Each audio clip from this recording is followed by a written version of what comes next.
You are told to trust your gut.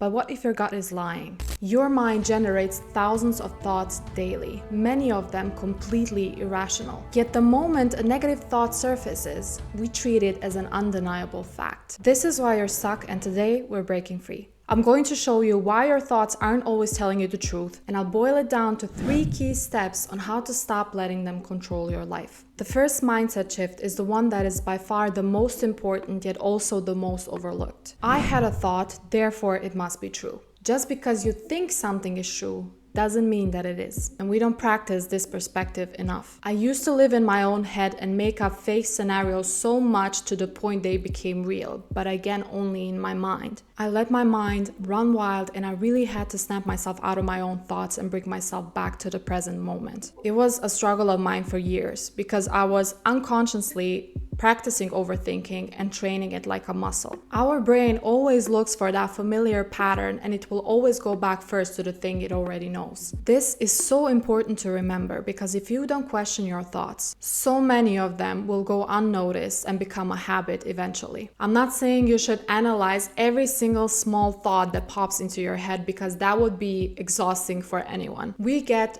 thousands of thoughts in one day. Some of them are irrational, impulsive, emotional, and not every thought deserves that kind of attention. But you should be careful about the ones that shape your identity the most. You don't have to necessarily change your whole personality or the way you're thinking, but questioning what you already believe about yourself will make a huge difference in your thinking pattern. After realizing this, there is still one thing people will completely neglect in the process, when it should be really one of the first things that you do. Stop building your identity on the things that pass. It's not just past experiences, people, and social media that shape who we are. If you build your self-worth and identity on every single passing thought that pops into your head, your identity will constantly change. Our thoughts have so much power, and they can create insecurity, fear, low self-esteem, doubt. But you can take that power back by reminding yourself that you are not your thoughts. You are the keeper of them. Imagine your mind is an ocean. Some parts of the ocean are wild and vigorous. The other parts are calm and steady. And your thoughts are visitors,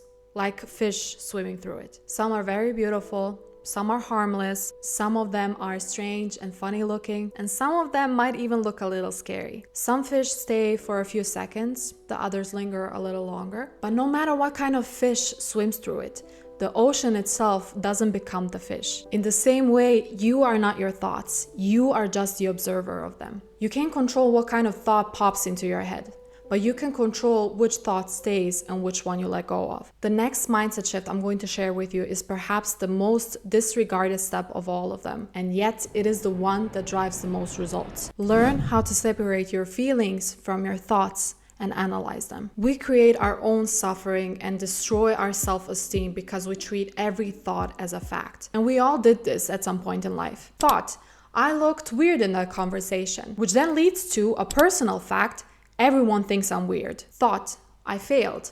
Fact, I'm a failure. And again, another thought, nobody likes me, which leads to another personal fact, nobody likes me. Stop treating every thought, every opinion, and every word someone says to you as a personal fact. Learn to ask yourself, is this subjective, a matter of opinion and preference, or is it objective, which means, is it a fact? Fact is that the sky is blue, but if someone says I'm ugly, that is an opinion, which I will not take close to heart because it doesn't have to be my truth. Who decides what's beautiful or what's embarrassing? There's not a rule book about the things that are subjective. So make your own. Remember, you're not the fish.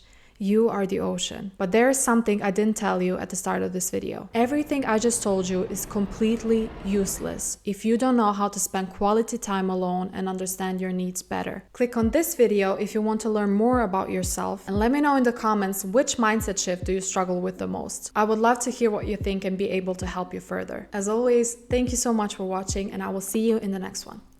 Bye.